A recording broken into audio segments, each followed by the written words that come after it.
What are some little known relationship green flags? You don't feel like you're competing for their time. You're just loved. Even when they are busy, you don't have to worry. People think you need to spend all your time with someone. You don't. But the feeling of being loved removes any jealousy or insecurities. You just know it's good. It's a pretty convoluted story, but I was dating a guy, had to drive his car to get him from a situation, and wrecked his car due to mechanical failure, and called my mama to come get me so we could go get him, rescued him, then had to tell him I'd wrecked his car. His first question, "Are you okay?" My mom overheard.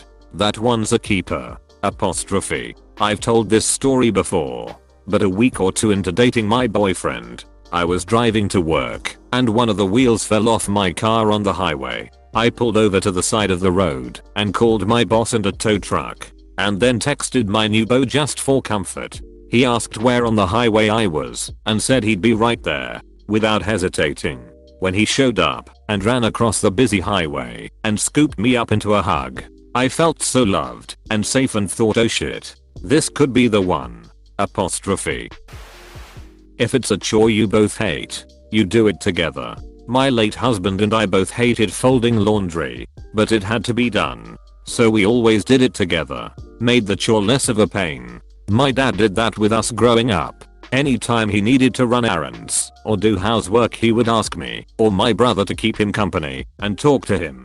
He said that made it was less about being bored and annoyed by doing chores and more happy hanging out and bonding time with his kids. It was always fun too. He genuinely did like spending time with us and joking around. We were never super close because he was pretty strict, but I always liked that quality time with him. No matter how angry you are at one another, you will still go out of your way or they go out of their way to help. I'll be wicked pissed, but I'll angrily make my wife her favorite dinner, even though I don't want to eat. No matter how angry we are at one another, usually only last a short period of time. We will never sabotage or try to teach them a lesson. Many times, it ends up being both apologizing to one another. Arguing and getting angry is just part of a relationship and unavoidable. It is how you deal with it that sets it apart from a healthy relationship versus a bad one. There is never any harm telling someone you love them. Came home from working a 12-hour shift one night to a full dinner with my favorite dessert. Never had a girlfriend just decide to cook me a full meal for me to come home to like that. Able to forgive mistakes. Early in our relationship I accidentally backed my car into my fiance's car while coming out of the driveway. I definitely did damage. I immediately started freaking out and crying, and he just calmly got out of his car, came up to mine, and asked if I was okay. He got me to calm down and said it was fine, it was just an accident. He never made me feel bad about it. He called it a little bump to my friends to minimize my embarrassment. We laugh about it to this day. Side note, his dad who works with cars fixed his car for him at no cost. Edit. No, he did not have any way of knowing his dad would/could fix the car. His father is not a mechanic. His father knows a mechanic. His father didn't bring up fixing the car until several months later. Husband and I were moving furniture out of a U-Haul, and it had been a long day. My patience was short. I was mouthing off at him for taking too long to take the ramp down. I know he was frustrated with me. I decided I was going to take stuff out of the truck ramp or not. Well, I fell down and hurt myself. Before I even fully felt the pain and realized what happened, he was right next to me, making sure I was alright, and got me cleaned up and put the band-aid on for me, even though I didn't feel like I deserved it. Genuine support in your life goals. Even if that means you two will have to go long distance for a while, or will have to have conflicting work schedule, or it will make your relationship harder in some way. If they love you and want you to be happy, they will be genuinely interested in what you want to do and will try to support you to do that in whatever way they can. They won't hold you back in any way. This is something me and my so have been facing something similar to this recently. He's just graduated and is looking for a job. As much as I want him to stay close by, so we don't have to do long distance for any more time than we have to, I'm going home for the summer. But if he gets a job the other side of the country, I won't stop him, and as long as I'm around I'll help him pack up. honesty, genuine interest in each other's hobbies. Don't have to do them, but at least support it. Strong communication. You feel like you're hanging out with your best friend, except you wanna smash. My ex would tease me a lot and would tease me in front of his family. He would say things like, oh, she changed her outfit 3 times because she thought you guys would judge her, or she didn't really want to come over, but I convinced her. He would be laughing and joking, but these things would be the truth. When I was going to meet my current boyfriend's family, I was really nervous. In the car I said, please, don't tell them how nervous I am. It's so embarrassing. He looked at me in shock and said, I'm on your side. Why would I tell them that? And it was like a freaking light bulb. Love this guy. Laughter. And also, I've been with my partner for 40 years this month, and I still smile when I see him across a room. He still makes me laugh, and my heart soars when I think of him. Listening to you and remembering the things you've said. Back when me and my boyfriend started dating, he'd sometimes bring up things that I've said before. X, my favorite foods, candies, etc. Close bracket. Made me super happy and could tell he genuinely cared. Active listening. Not just being there while you talk, acutely giving opinions, advice if asked for, and generally caring for the conversation. Bonus. Active listening during an argument. Not trying to win, but trying to resolve the problem.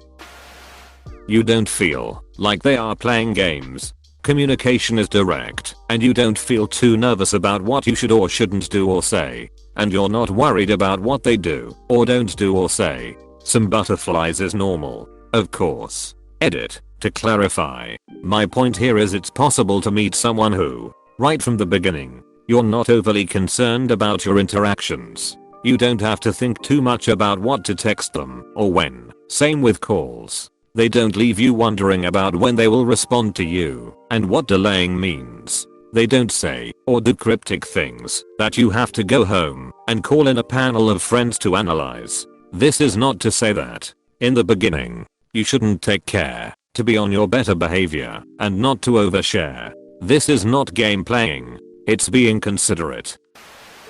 When you like the person that you become when you're with them, everyone projects a different version of themselves around different people, and if you don't like who you become when you're with someone, it's probably not going to be the healthiest relationship. Your significant other should bring out the best in you. If she shows equal interest in hanging out with you, if it feels like you're dragging them into going on a date, they're really not into you, no matter what they may say. Besides, let's be honest, wouldn't you rather date someone who is as excited and interested in seeing you and you are in seeing them? Willingness to forgive you when you make a mistake / speak in anger / etc. rather than hold a grudge or try to punish you. Doesn't mean they won't still be upset, of course. Willingness to admit fault and take responsibility when they make a mistake / speak in anger / etc. and work on their own negative behaviors. Related. Taking you seriously when something upsets you, even if it doesn't seem like a big deal from their perspective. Not losing their temper when things don't go their way. Example, do you want to be with someone who blows up when the car breaks down on a road trip and makes everyone else miserable, or the person who calmly calls a repair service and tries to make the best of it, not making personal attacks during arguments, focusing more on how they are feeling and fixing the problem at hand, and then reconciling afterward, rather than lashing out with a list of perceived character flaws. Example, I feel disrespected when, rather than you're such a disrespectful expletive of choice, genuine care for you and others, a lack of self-centeredness, being open to hear the perspectives of others, even when they don't agree, and understanding that they are not the center of the universe, they are not always right, and there is always something to learn. In short, emotional maturity. It feels easy, effortless, unforced, natural. This is a good sign of a real connection. Compromise feels like second nature. You both breath thoughtfulness and consideration towards each other. You figure things out together. You see each other, respect each other, and appreciate each other. It's the small things, the doing something just because it will make your partner smile and expecting / wanting nothing in return. A few months ago I was having a bad day and had texted my partner about the basics, and he said to head over to his place after work. I showed up so defeated by the day. Open the door, and my dog is there. He had spoken with my parents, picked up my dog from their house because he knew that's what I needed. He was cooking dinner and told me to just go cuddle on the bed with my dog while he took care of everything else. That's when I knew he and I were in it for the long haul. Putting the shopping cart back. The person makes time for you, whether it's a romantic relationship or a friendship. People will always find a way to make time for those they care about. Let's say I'm super busy with my day. I can find 10 seconds to respond to your text. I have to eat a meal at some point. So even if I'm super pressed, I can invite you to have a meal with me at restaurant, at a fast food place, at someone's home. Close bracket. I can call you when I'm driving in my car. It baffles me when people say I was too busy. Too busy to what? You mean you couldn't spare 10 seconds from your day to try to nourish your relationship with the other person? We all know you were on your phone while pooping. You cold texted them